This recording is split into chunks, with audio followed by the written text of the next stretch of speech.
Guangzhou में ही रोजाना लगभग 50,000 नए केसेस आ रहे हैं। नंबर्स देखिए, काफी ज्यादा बड़े नंबर हैं। 50,000 रोजाना।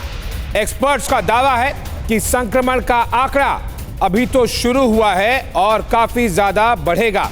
चीन में अगले साल 10 लाख मौतें होने की आशंका है। काफी डरावना ये प्रेडिक्शन है और इसको ध्यान में रखकर भारत किस तरह से एहतियात, प्रिवेंटिव मेजर्स जो कि पहले और दूसरे वेव में लिए गए थे, वो किस तरह से लिए जाएंगे। और केवल ग्वांगझू नहीं, बहुत सारे चीन के अलग अलग प्रोविंसेस हैं जहां पर इस तरह के बढ़ते हुए, तेजी से बढ़ते हुए नंबर्स देखने मिल रहे हैं। आपको सबसे पहले ग्राफिक्स के जरिए समझाते हैं और देखिए कि कहां कहां पर चीन के अलावा कौन कौन से देश हैं पूरे विश्व में जहां पर इस तरह से नंबर्स बहुत तेजी से बढ़ रहे हैं कोरोना के। जापान, ब्राजील, कोरिया और अमेरिका में कोरोना के किस तरह से पांव फैलते जा रहे हैं लगातार।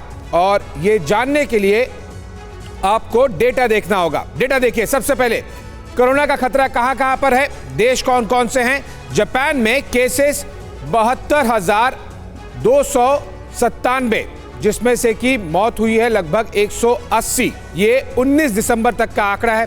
ब्राजील पर एक नजर डालिए, 29,579, 140 मौतें। और कोरिया 26,662, 39 मौतें। और इस तरह से चीन के अलावा और ऐसे बाकी देश पर आपको देखकर एक अंदाजा लग जाएगा कि केवल चीन ही नहीं, कुछ और भी देश हैं विश्व में जहां पर बहुत तेजी से केसेस बढ़ रहे हैं। अमेरिका में 72,297, जबकि मौत का आंकड़ा इनमें से 117 ही है। यह अच्छी खबर है कि किस तरह से जो डेथ रेशियो है वो बहुत कम है। भारत के नंबर्स काफी ज्यादा पॉजिटिव हैं, केवल 112 केसेस और केवल 3 मौतें। तो भारत काफी अच्छा परफॉर्म कर रहा है कोविड प्रिवेंशन को लेकर। और जाहिर सी बात है कि जिस तरह से डोजेस दिए गए हैं उसका काफी बड़ा योगदान है। Ravi, over to you. बिल्कुल, भारत से अलग चीन में स्थितियां बहुत खराब हैं। चीन में अस्पतालों में कोरोना संक्रमित मरीजों का सैलाब। अस्पताल में मेडिकल स्टाफ तेजी से संक्रमित हो रहे हैं। अस्पतालों के सभी बेड्स भरे हैं, लंबी लंबी कतारें लगी हैं। बीजिंग समेत कई शहरों में शव रखने की जगह नहीं है। बीजिंग में शमशानों में 24 घंटे अंतिम संस्कार का काम चल रहा है। हालात देखिए किस तरह से बिगड़ते जा रहे हैं, चाहे अस्पताल हो चाहे शमशान, हर जगह लाइन लगी हुई है, लाशों का अंबार लगा हुआ है।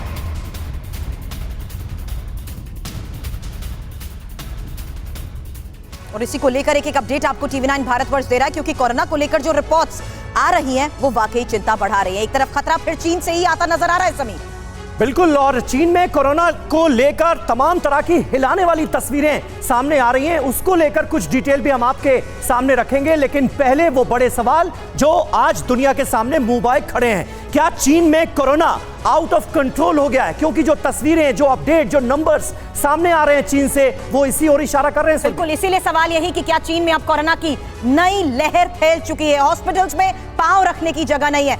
यकीन मानिए समीर, शमशान में भी 2000 वेटिंग बताई जा रही है। 24 घंटे अंतिम संस्कार हो रहा है। बिल्कुल, और क्या कोरोना विस्फोट के लिए जिनपिंग की नीति जिम्मेदार है? यह सवाल एक बार फिर उठ खड़ा हुआ है। क्या जिनपिंग महामारी को कंट्रोल नहीं कर पा रहे हैं?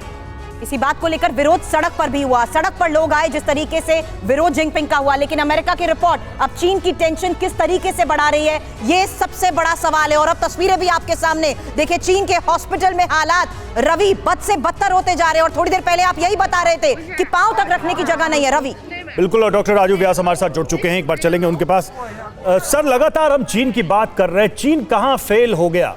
क्या चीन इस बात को छुपाने के चक्कर में अपने यहां संकट के रूप में बनाता चला गया, या फिर लड़ने के लिए, कोविड से लड़ने के लिए जो एक स्टैंडर्ड तरीका होता है वो चीन ने नहीं अपनाया?